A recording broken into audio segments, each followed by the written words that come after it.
You record this? Yeah, sorry. I forgot to turn the recording back on. Do I need to record anything that I said already? No. No, I Okay. don't think so. Okay. Diana recommended that we contact Matt, and so we did that. And so Matt Vincent is Associate Director of Athletics at Cal State Sacramento, with an area of specialty in compliance. And so Matt, the floor is yours. Thank you for joining us. Thanks for having me, everybody. I appreciate your time today. I know hopefully I didn't bump anyone who's more important than compliance. I get that a lot, like, oh, you're the compliance guy. You're just there hiding in the bushes trying to catch us doing something wrong. And that's never the case. We're here to help and advocate for our student athletes, coaches, and other staff members and the university in general. Start off with a little background. So like Tony said, I'm Matt Vincent. I'm originally from Turlock, California. I attended St. Mary's College, played football there for 3 years. They discontinued the program in 2003. I spent my last year as a transfer for 1 semester at New Mexico State. I coached a little bit of high school football. Then I was able to get a graduate assistantship at Southeast Missouri State in football. I was out there for about 1.5 years. Decided I didn't want to do coaching anymore and got into administration. I then got an internship up at Central Michigan University, was there for 1 year. Got my first, what I call real job down at the University of Mississippi in Oxford, Mississippi. Was there for about 3.5 years. Then transitioned to being in charge of a program at Southern Illinois University in Carbondale. I then was there for about 2 years, then went over to Liberty University in Lynchburg, Virginia, and magically got back to California after 11 years of being outside the state to get back to Sacramento State. So I've been around a lot of different systems and different things, and the Cal State system is always fun in every aspect of everything. So my presentation today is just, NCAA transfer issues, compliance officer's perspective, kind of just got some general information, kind of the start, like an overview of transfers, 2-year, 424, some case studies, and then any questions at the end. If you have questions during, throw them in the chat, and then we'll try to answer them as they come up. And if not, we'll hit them at the end of the presentation.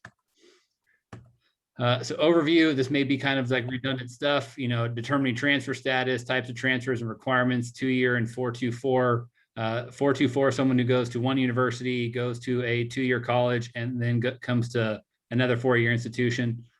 Progress towards degree requirements, one-time transfer exception, financial aid, things like that. Transfer status, if yes to any of these, initial full-time enrollment, use term for progress towards degree purposes, 6-hour rule, 24-hour rule, 40, 60, 80s and percentage of degree. So there's, what triggers transfer status. If they attend a practice during the summer, especially for a fall sport, that triggers transfer status for that person, even if they never continue on to enroll in that semester. So it's important to know that once they participate in a practice in the summer, leading into the season, that triggers transfer status on our end is how we look at it. When do they initially full-time enroll? D1 has a 5-year clock. So basically when you start initial full-time enrollment, you begin to start your clock in that process. D2 is full-time semesters of enrollment. So they have just slightly different than we do. One of the best examples I have is I had a guy when I was at Ole Miss who attended a junior college in 1996, didn't have any military service or anything like that, decided not to go. So I had to tell this guy, I'm sorry, sir, you can't be part of the football team because your 5-year clock's expired. So that does happen. So it's important to know that stuff. If not enrolled full-time, other ways a student athlete can trigger transfer status, reporting for regular squad practice, like I talked about, practice or compete while less than full-time, receives institutional financial aid. I know that California does not offer financial aid in the same way that other junior colleges do across the country. So it's always interesting to see that aspect in California where we're different than the rest of the states in that regard. 2-year, I call them 2-4 transfers. Most of the compliance community calls them 2-4 transfers. It's just really easy to refer to students that start their career at a junior college or community college as a 2-4 transfer. We hear a lot of the time, oh, hey, yeah, I'm a qualifier. Our coaches say our coaches tell our coaches the kid's a qualifier. Like I was a qualifier. Well, when we asked the coaches, did you ask them if they're registered with the NCAA eligibility center? If they haven't completed the process, they're a non-qualifier. There are a lot of students, and it's quite a bit of money, especially if they're international. I don't know how many internationals you deal with on a day-to-day, on a year-by-year basis, but I think it's up to $135 for an international student to register as someone not from Canada or the United States. And then for domestic kids, it's like $85 to register. So it's a good chunk of money. If they got a deferment for SAT, ACT, they can get a fee waiver for the NCAA Eligibility Center.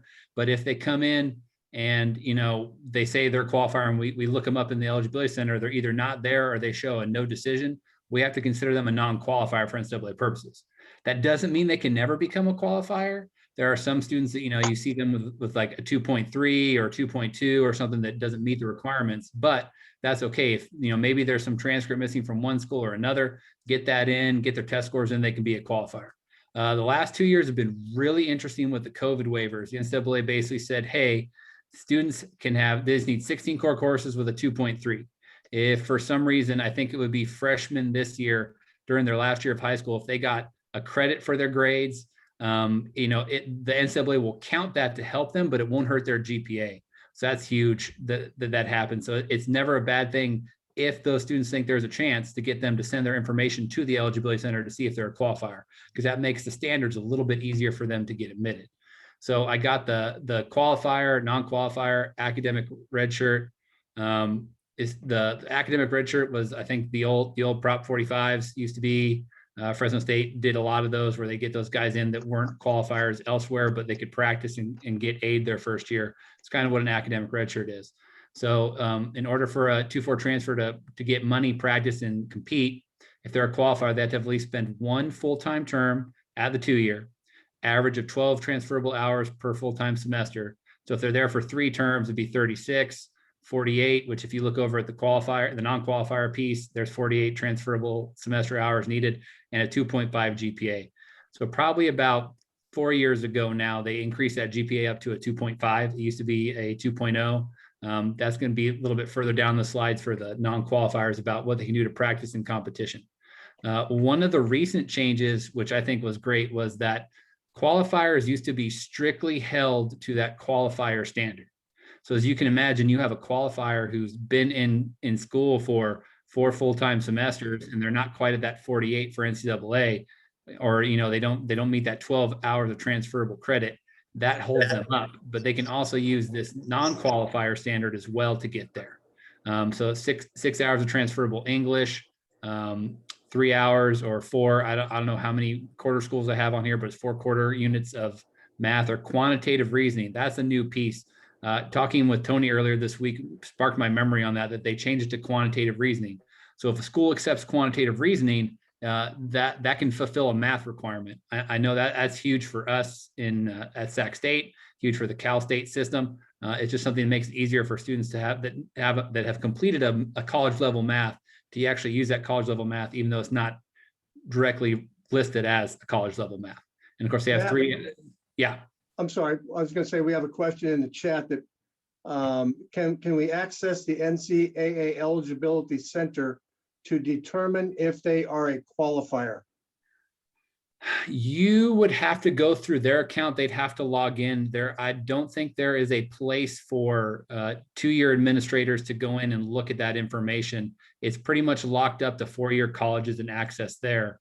But there is a way, if you get them to come in your office and log in, you can look at their profile and it'll show everything on there, that where they're at, what they need, what they're missing.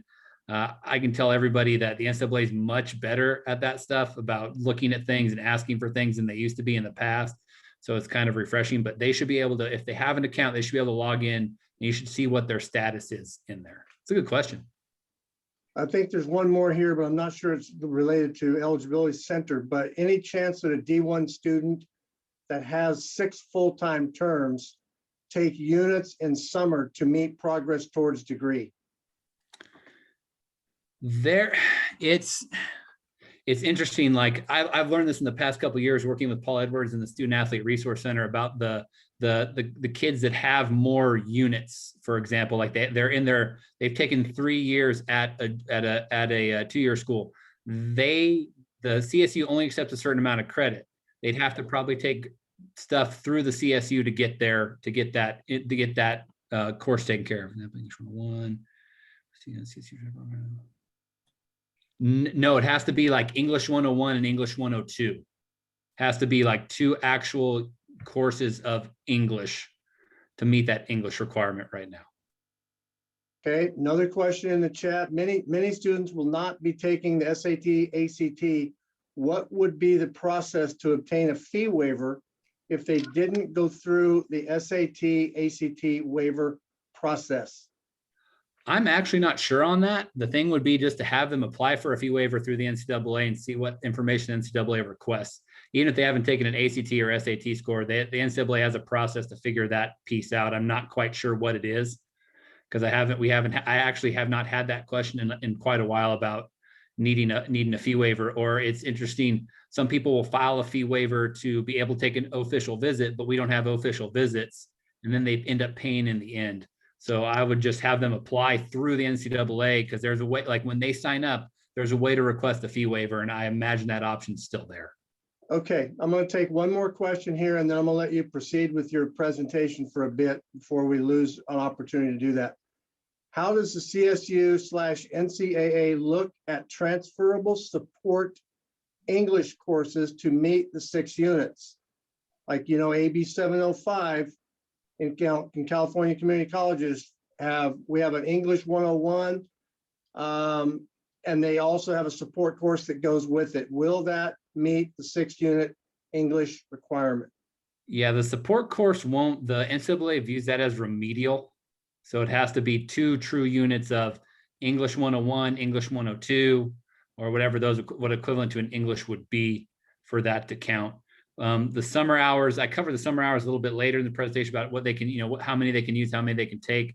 If they're over 3 full-time semesters, it's usually smart if they're going to transfer to a 4-year to take 4. It's like, especially if it's Sac State, we like to see that they take 4-year college credits. We say take something through Sac State if you can, or take something through another 4-year to get that transfer credit, because I think it's only like, they have to be at 72 credits to be at 80% of their degree, because we're 120, and then they only usually end up transferring in like it's either 69 or 68 because of the limit on transfer credits from a community college.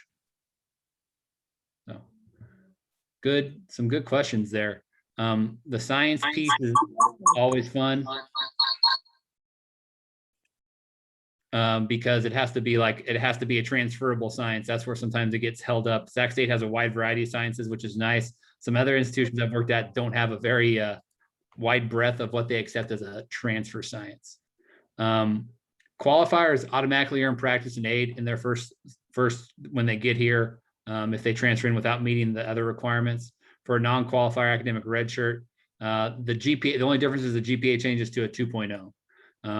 I know that I'm still trying to follow up with the NCAA, and I didn't mention this to Tony, but academic renewal stuff. We're still kind of unsure how that works with academic renewal, and grades dropping off and them not counting towards their GPA, but being listed still as a D grade or a failing grade or whatever it is. I'm still trying to get that figured out. The whole COVID-19 thing put a pause to that piece of trying to figure out academic renewal, because I know that's a way to help kids get better. So I'm still continually working on that to get that figured out.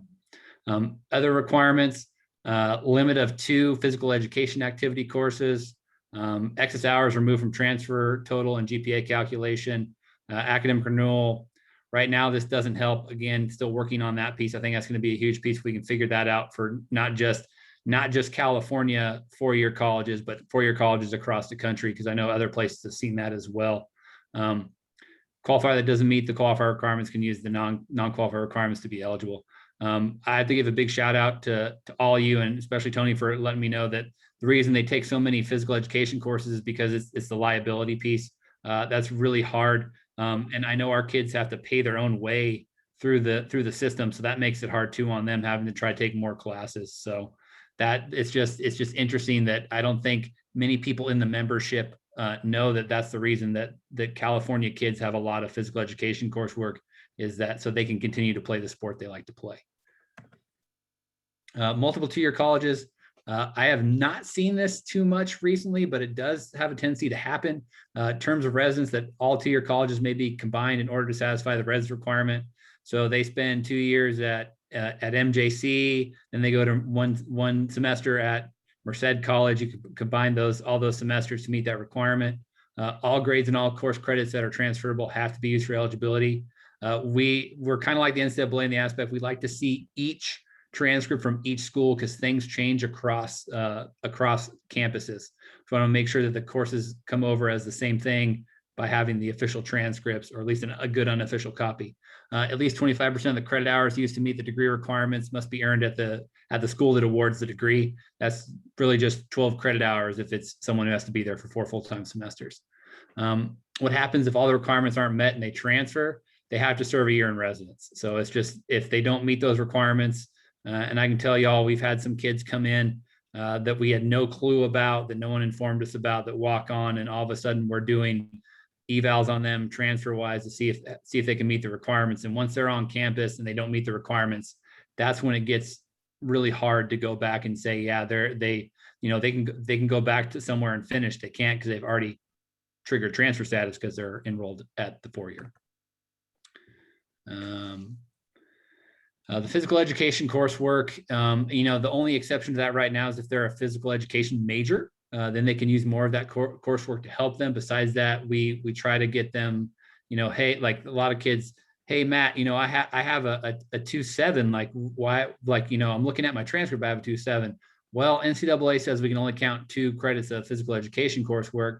So we take your highest, basically 2 A's that you got, put those in there, give you those credits to help you out, but then we can't count the rest of that. So your NCAA GPA drops. It's kind of the same thing we talk about when we do initial eligibility with kids and they're coming out of high school. It's like, well, I had like a 2.8.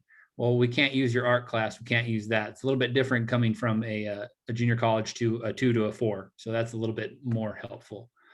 Summer hours, not more than 18 hours total. Not more than 9 in the summer prior to transfer. Affects the 48-72 core course requirement. 72 again is for the quarter schools. I don't think we have any. That's more Oregon and Washington. But yeah, it's the 9. It's 9 in the last summer that they can use. So they can take if they take more than 9 in one summer. So they take their going from their freshman to sophomore. They take like 12. That's fine. If they have a good 12 we can use from there, we can use all 12, but we can pick and choose. We can say, hey, okay, well, we don't want to use these 2 that they're there right now. We can want to take these 2 that they just, or these 9 that they earned in their last summer to help them. We get the leniency to use what benefits the students. See if we got any more questions.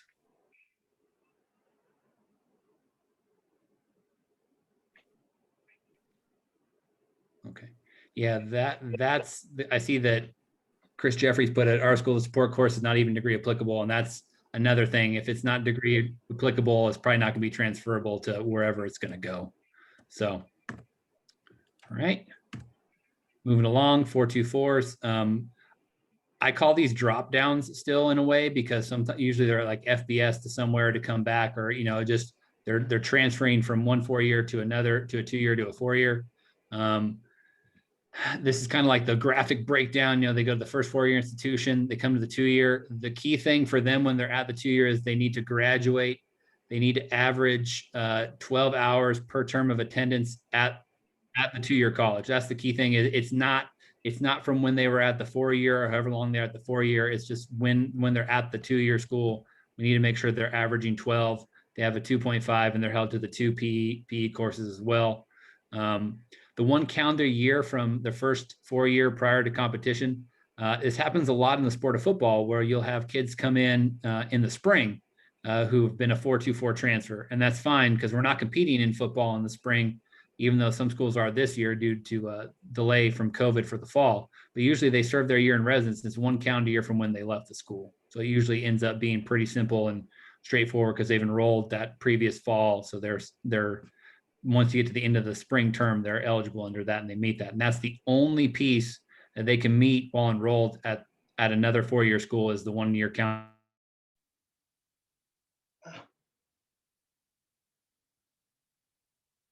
Oh, hold Uh, on. You're good, Tony. You're good. That they have to complete everything before they come to the four-year institution.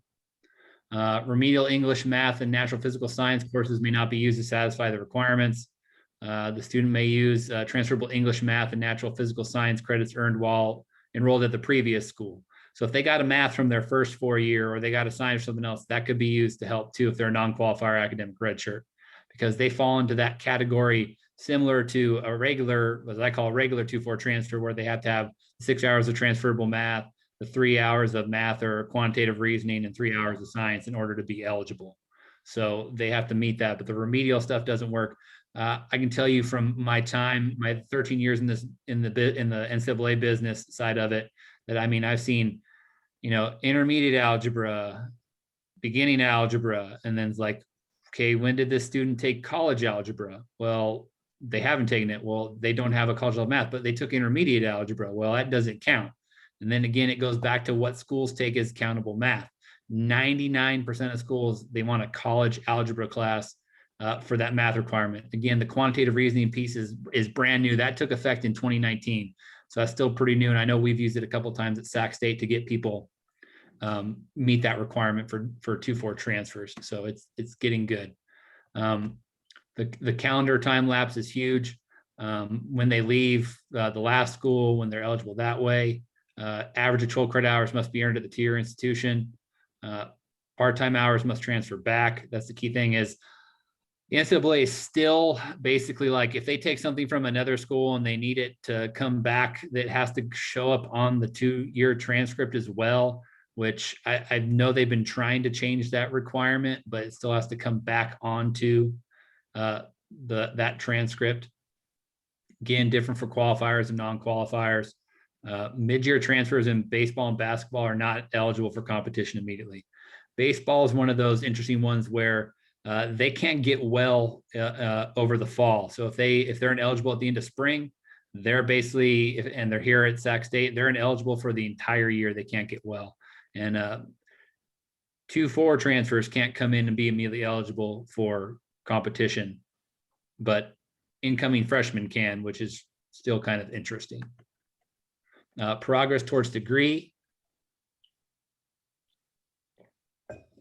is the next one.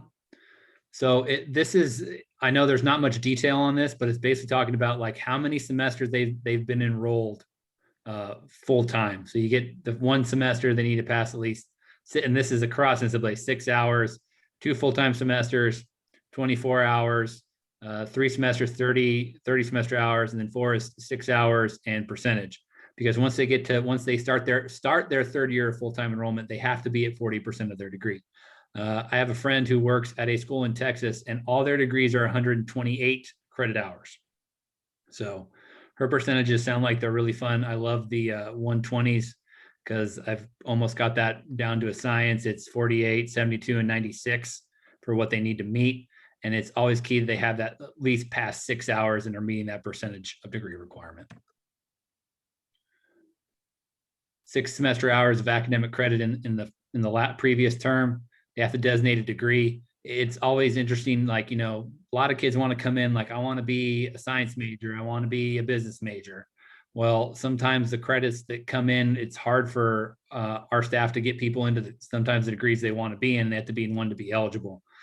My hope is eventually the NCAA fixes that, but they have to designate a degree before the start of their third full-time year. So by the start of the 5th semester, they have to have declared their degree, and we have to know what it is, or we can't say they're eligible to compete. And the percentages are 40, 60, 80. I know when I played back in the early 2000s, I think it was like 25, 50, 75, and they kind of upped it up a little bit to make it on par, because they saw that if you're basically completing 12 hours each semester, you're going to be on track to graduate within 5 years. Summer aid. This is like, if they're coming to us, there's some new rules to that stuff.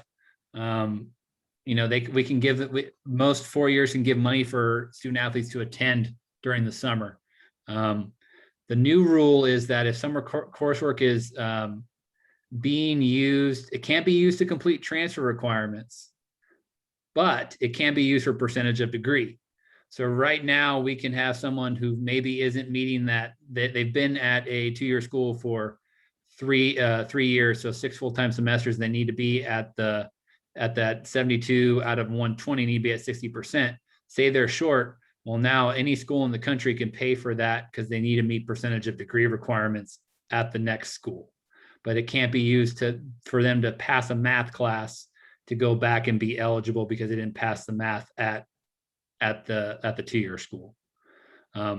Football is one of the ones where if they're not on scholarship, we can't provide them summer money. It's just one where if they get money, they become a counter in the summer, even if they're not going to be on aid for the next year. Where a lot of other sports, I don't think this is common knowledge. Other sports can pay for people to come in the summer who are a walk-on for the next year, and that person doesn't become a counter. So if I play basketball can pay for me in the summer if the school has enough money, and I can take summer classes and get ahead. But then I can't take it the next summer because unless I'm on athletics aid for the next year. So that's always the fun part, where everyone thinks everyone can get money, but it's just not out there.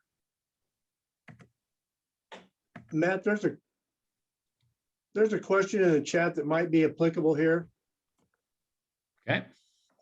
Science requirement is tricky because if it's a 3-unit science class and the transfer school only offers 4-unit sciences with labs, they may not take the science, so it doesn't transfer. Is this something the compliance officer at the 4-year can still use to deem the student eligible for NCAA scholarship? It depends. That one is, if they don't accept it as transfer credit, then it wouldn't be able to be used as a science. Like that's where it gets tricky, is if the school says it's not a science, then it's not. The lab piece is always interesting because some of them have labs and some of them don't. Like I don't have this in here and in the case studies, but one of the examples I have is when I was at Southern Illinois University, the baseball coaches would always bring in guys from Arizona, and their transcripts would have a course listed as like physical geography. And like, hey, this is a science course. Like this kid's telling me that this other school says this is a science course. And I'd say, coach, I understand that, but here they said it's not a science course. It doesn't count. It all depends on what the school wants to do. And that kind of limits where kids go unless they take another course. It stinks, but that's just how it ends up being, sadly, with that stuff. With the transfer stuff, has to transfer in or they can't accept it for whatever course is needed. Okay, go on to the case studies. Hopefully we have some Mandalorian fans. B.Y. Grogu, a basketball student athlete, started his collegiate career at Dagobah Community College, enrolled full-time for 2 semesters and competed. He transferred to Coruscant Community College, where he did not play, full-time for 2 semesters and did graduate with his AA degree. He then attended Naboo University, where he enrolled full-time for 2 semesters, but didn't play. And after a year, transferred back to Dagobah CC, enrolled full-time, and played his last season of community college eligibility. He then transferred to Mandalorian U. So does Baby Yoda have any issues? Yes or no? Is he eligible? How can one person transfer so many times? Like it happens. Like this does happen. A lot of people bounce around and do stuff. I've seen a lot more of it at the community college level, where they go 2, 2, 2, 2, 4 and do that, but they don't get held up because they've been at each junior college for one semester. He's considered a 2-2-4-2-4 transfer. He's only used 2 years of eligibility, which is why he's able to compete at the community college level. That's the one thing we have to talk about a lot sometimes, is like, yeah, well, you can redshirt and then play and then still have 1 year left at community colleges, but community colleges, you have 2 years of eligibility. Like that's pretty standard across the country. His NCAA 5-year clock started at Dagobah Community College. So this year at Mandalorian U is his last year per NCAA D1 rules. So that's the catch, is that his 5-year clock has expired. It will expire per NCAA at the D1 level, and even at the D2, because he's been enrolled for 10 full-time semesters. He needs to meet PTD for 8 full-time semesters. So he has to be at 80% of his degree and get that done. He earned an AA degree already from the school he last attended, so he checks that 424 transfer box. This was a scenario I actually had at one of my schools where we had a young man do this, and it was interesting tracking down transcripts, getting evals, making sure he met the percentage requirements, and doing that. So it's always interesting when you see these like complex cases, and there are multiple NCAA interps on what, where someone's considered.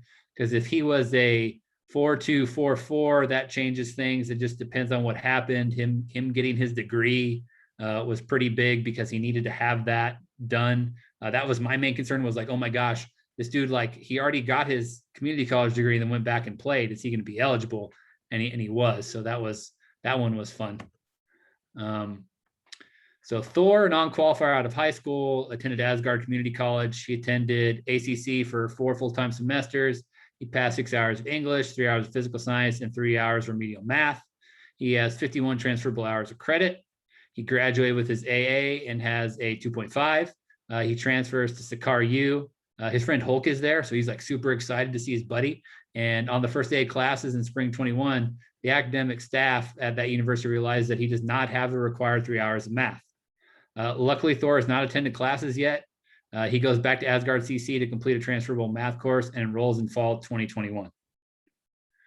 So any glaring issues other than the fact it was 3 hours of remedial math, or maybe he just didn't take a math, or he said he was taking a math and it was on a transcript that said in progress.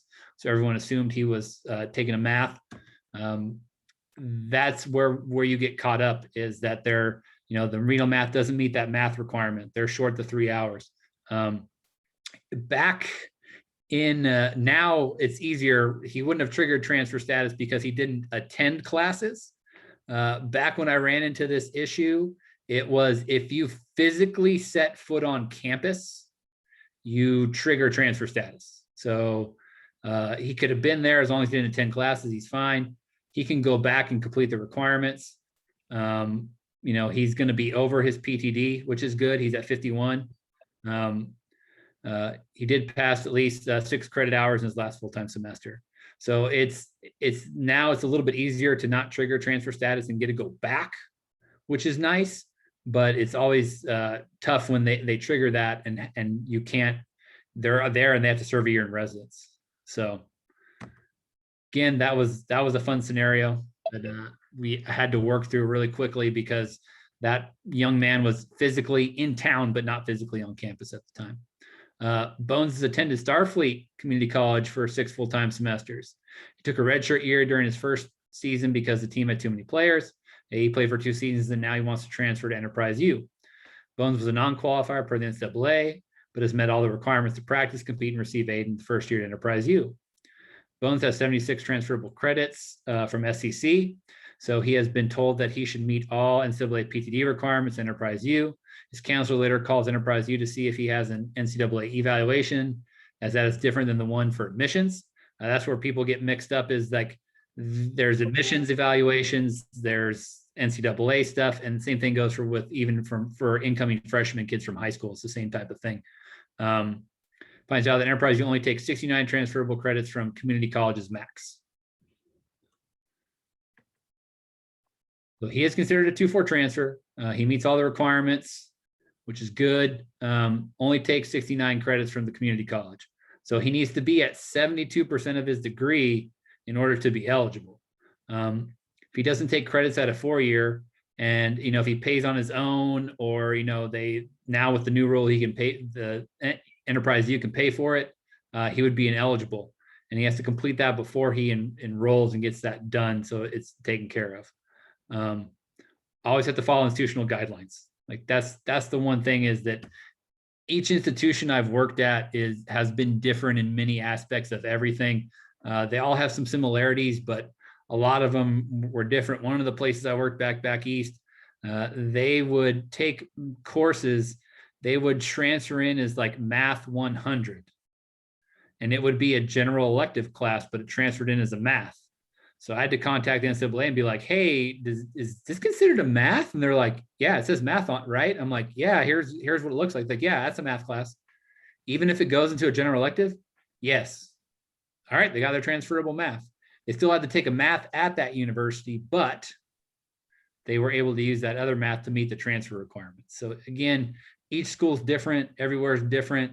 UCs are different than CSUs. The private schools have their own things. So yeah. Okay, Matt, are we at the point, or you got questions up here? Is this the point at which you want to take questions regarding any of these? Yeah, any Okay. questions in general, I'll do my best to answer the ones that may be outside of my scope, but yeah, for sure. Okay, number one, I want to ask you, is it possible for you to send this PowerPoint to me to have uploaded on our 3C for a website? Or is this something that you can't let loose of for that purpose? Oh no, this is free to share. Like that's the thing. I like Okay. sharing this stuff. Hopefully it's informational and can be looked at, if you need to. I'll email it to you, Tony, and then my contact information's in that email, and I don't mind getting contacted. I'm here to help. I'll try to reply back as quickly as possible to get the help. Why don't you put your email address in the chat? And that way people can take that down. Okay. So for the crowd, let's use the raised hand format for questions, and then you can unmute yourself when we call on it. Call on you.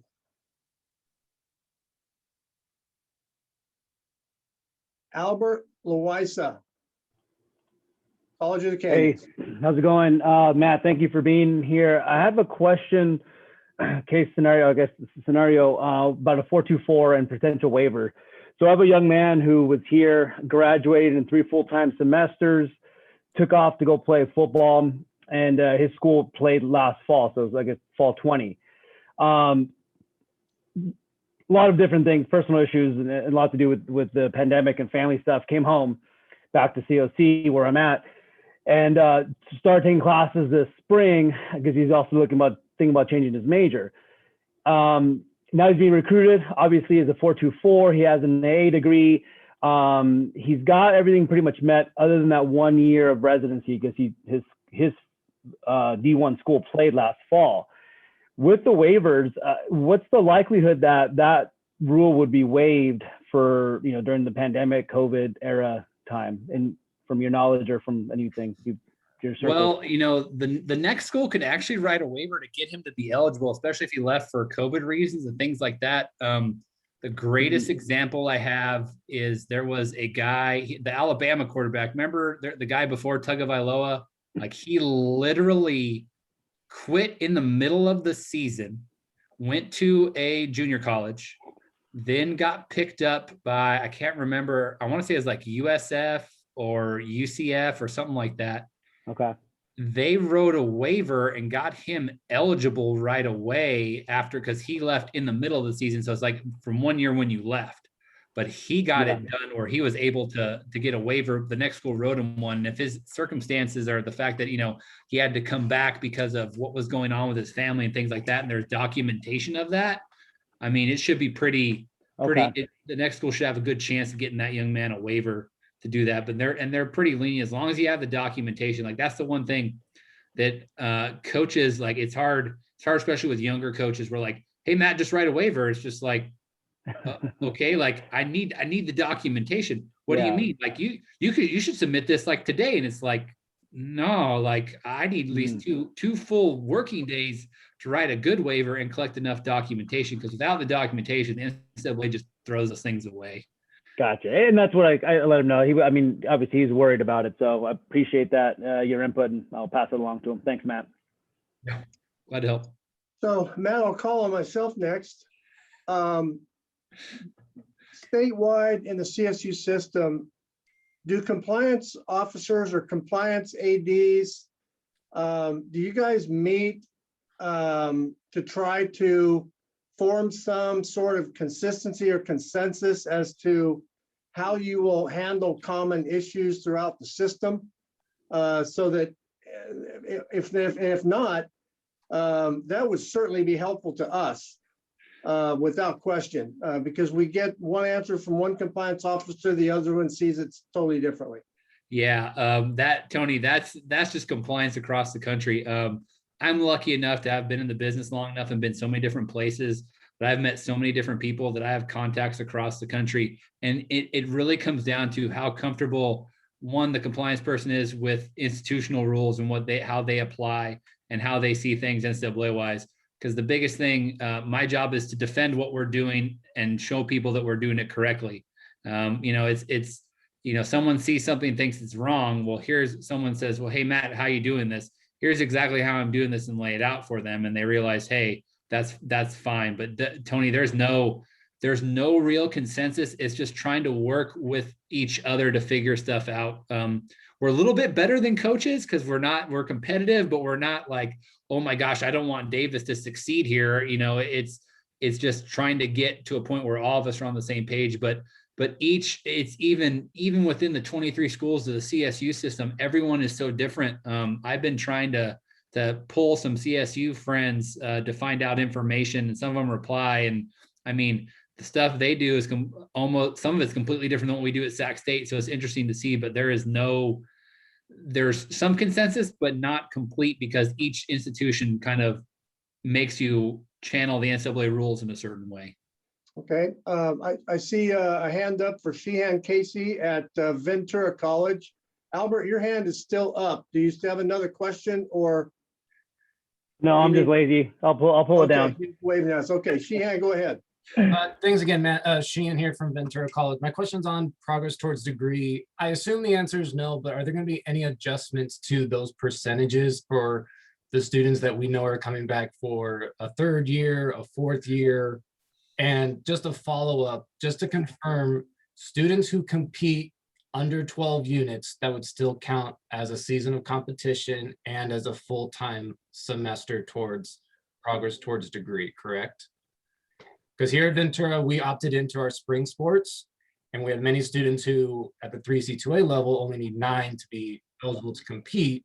But we got word yesterday that the D1 level, if you compete, that's still going to count as a season potentially. So that was kind of a big news for us. So kind of just, if there's anything that that may impact our decision for those students.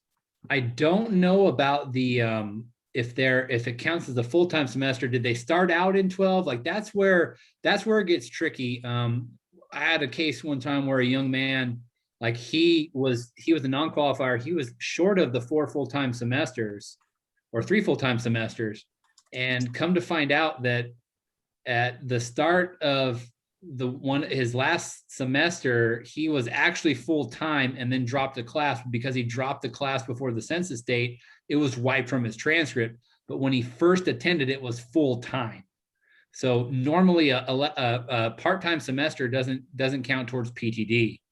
So that, but it would count as a season. But everybody gets the season back this year for fall sports. So that's what makes it even crazier. Yeah, I'm thinking most of my spring sports students who never went above 12 because they didn't have to for eligibility at our level. But technically, if they competed, from what I'm hearing, D1, that would still count as a season of competition, correct? It will count as a season. I'm not sure about the PTD ramifications at this time. I wonder if because in my mind, and I could be wrong, but in my mind, if they're not full-time, then it doesn't count towards PTD, and that's why the kids do that stuff, but it would still count as a season. And the NCAA has been very strict about we're not giving spring sports another year back at this point in time. So it's everybody, like everyone uses the season, they use the season this spring, they got last spring. There's been a couple of changes to that, but I mean, like it's just basically if they meet a requirement of like a medical hardship, they can not use a season, but that includes not playing in the postseason, all kinds of stuff. So there's like it's very, in my mind, it's very weak on what they're going to permit someone to get a year back again. Okay. And right now, no change to the PTD stuff. Still going to kind of remain the same, but if they take a not full-time semester, that should help them not push it too much to that point of it. But I mean, the NCAA is notoriously slow at changing things for everything, including like I talked about earlier with transferring stuff back to the junior, to the 2-year to be on their transcript even when the 4-year degree, like we need the 4-year transcript to figure out if it counts too. So it's very, very in the middle. I'll look into that. That's a good question. I've never really been asked. Does that count towards PTD? Yeah, and I think this is the first time this has been a situation, so definitely keep us on our toes. Appreciate the follow-up on that. Yep.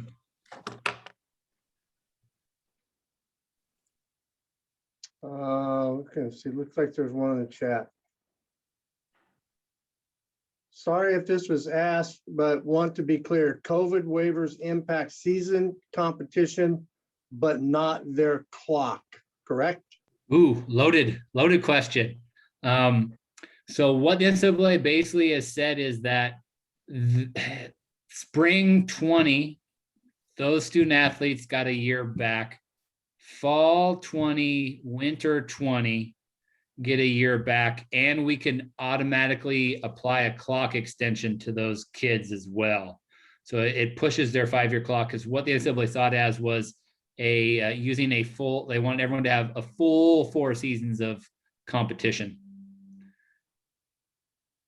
So yeah, we can get an extension of their 5-year clock for current kids. It's going to be interesting as we cycle through this entire progression for these freshmen that are 2021 kids going forward, and how their clocks look and financial aid and everything else. It's going to be interesting going forward. So just, I want to follow up on that before I go to Stephanie. So that clock extension not only applies to current seniors, but it also applies to any NCAA athlete that's currently in an NCAA institution. Is that correct? So in other words, Self-applied by the school. Yeah. Pardon me? Self-applied by us. We self-apply it. I mean, some kids, they don't want to continue on, and that's fine. Then we just say, okay, well, you played, so you used your season. You're done eligibility wise. It just depends. Okay. Stephanie? I have a question. What would be your, I know what I tell students, but what would be your recommendation when they are being recruited and their coach is like, we're going to give you an extra year, you got it, don't worry about it, we're going to get your clock, because literally they don't understand the terminology. Our coaches are struggling with the terminology, and so they keep saying it's extended, you got an extra year, you have another semester. I tell my students, you need to talk with a person like yourself or the contact and get everything in writing. And how hard, so that's my advice, sorry, but how hard is that for the schools that are recruiting? Because these kids are being told something, and I just would hate for them to get to a school and then they didn't get their extra season because they didn't put in the waivers. So yeah. It's a little bit easier on us in general as compliance people, is like it's hey, we can cite the 76-page NCAA COVID guide where everyone gets a year back, and that people who are at 2-year schools get a year back and don't use a year. And we can put that in writing. It's just the coaches can put that in writing. It doesn't matter. It just kind of depends on what their pathway is too. Because there's one out there now where if normal circumstances are if you redshirt your freshman year, because that's when they say you can use that as a reason that's outside of someone's control. They're trying to change that legislation got able to change that. And then you get injured somewhere else down the line. That's how you normally get a clock extension beyond the 5 years. With this, NCAA said it's auto applied, and they said it applies across. If the JCs apply it, we basically take that in there. The one caveat, and I know one of my associate director asked this question, is that I've heard that the baseball or spring sports are getting another extension or something like that. And that's, the NCAA is telling us we have to file a waiver for that, which is their normal process of stuff. So I mean, I don't know how that piece is going to look. It's going to get interesting. I would hope that most kids would play and then want to move on, but some are going to want to come back, and it's just going to be interesting how they're going to get caught up on the PTD side of things for sure. Okay. I mean, do you get a lot of emails from incoming students? We really don't. Most of the communication is through the coaches. We get some, but it's just a lot of like, hey, or it's kids who enroll at Sac State and then ask us questions after they're already enrolled. Like, hey, I want to do this. What about this? And the other interesting thing is that the NCAA has basically said like they have to be on the team in order to be able to apply those extensions. So if they're just going to classes and they're not on a roster, then we can't apply it. And I mean, I've had that conversation with some of my student athletes that aren't on the roster anymore. It's like, well, you weren't on the roster for 2021. Like you don't get the automatic extension. You don't get any of that stuff. Already. We can't just apply it if you're not listed on the roster. And that goes through. So going back to the waivers for the clock extensions, you'll have kids who've been placed and they say, well, I redshirted my first year. Okay, where were you? Well, I was at this school. Hey, then somebody will be like, hey, you need to get a roster showing that they were on the team. And you contact that other school and they're like, yeah, this kid was never on a roster. He's just a regular student. Oh, then we have to go back and we look back. So we have to be like, hey, I'm sorry. Like we can't get you an extension because you weren't listed on the roster. Right. Okay. Okay, we've got about 5.5 minutes left. Quick follow-up to that, Tony? Sure. Matt, so you caught my attention when you talked about the roster, right? So, we don't have official rosters per se, like you guys might have, at least what we don't at COC, based if the kid enrolls in their intercollegiate class, that's the closest thing we have right now because we're not competing. Would you guys need just maybe like if some of our guys, we didn't have enrolled in intercollegiate because too many units, they want to pay for it, whatever the case may be. If a coach writes a letter to you guys stating that, yeah, so-and-so was in fact a member of this team during this COVID time, is that sufficient or what do you need for a roster? Are they on the website still? We haven't at COC at College of the Canyons, we have not updated the website rosters because I mean, at least for us, it's hard to figure out who's on the team. I mean, our coaches don't even know really. They sign up for a class. We're open enrollment. A kid can sign up for a class and be, on a team because he or she just wants to take an intercollegiate football online. Interesting. Yeah, I think that would definitely help us in the process that they were actually on the roster because those coaches know better than anyone else. Like, no doubt. It's interesting because there's some places I've seen where like the rosters are like we're like 3 or 4 years old and you're like, wait a second. Like, yeah, we have a roster internally where we flag them, right, as an athlete to give them priority registration and things like that. Yeah. But that's an Excel spreadsheet that I keep. Is that sufficient?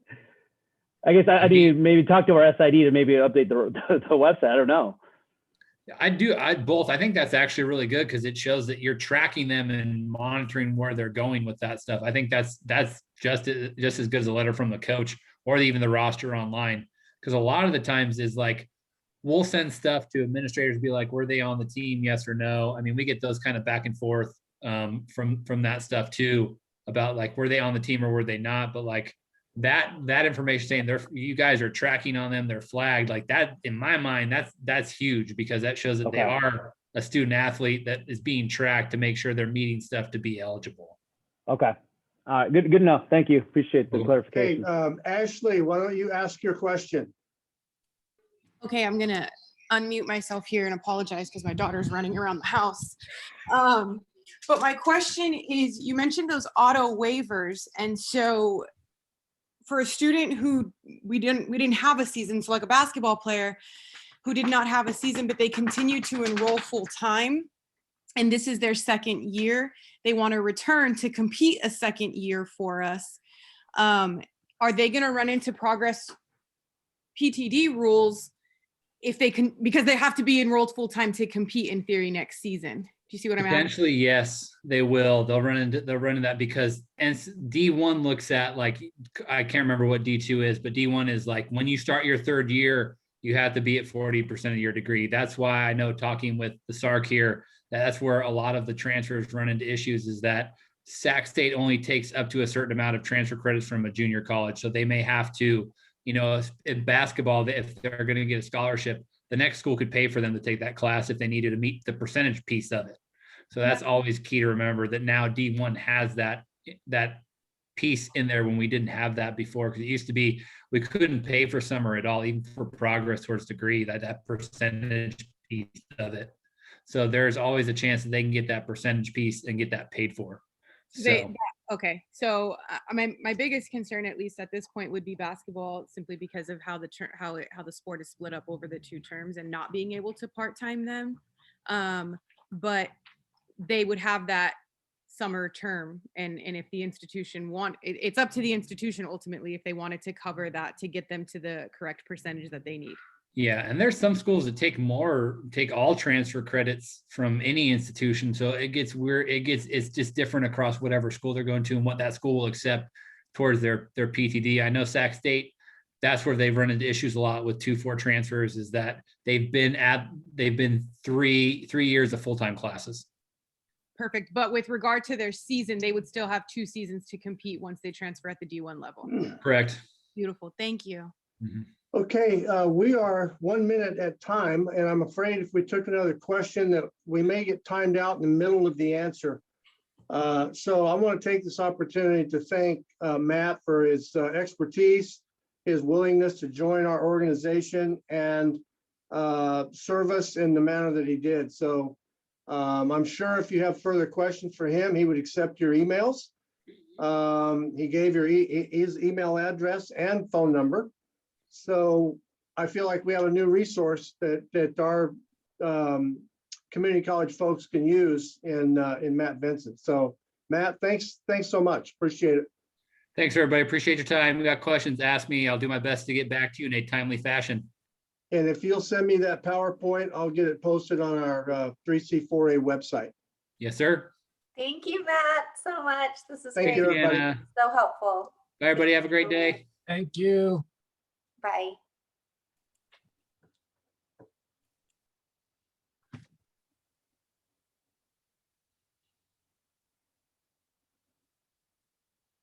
Of course, watch this be the one we don't get. Yeah, no kidding. I'm waiting to see if that was actually going to happen. Yeah.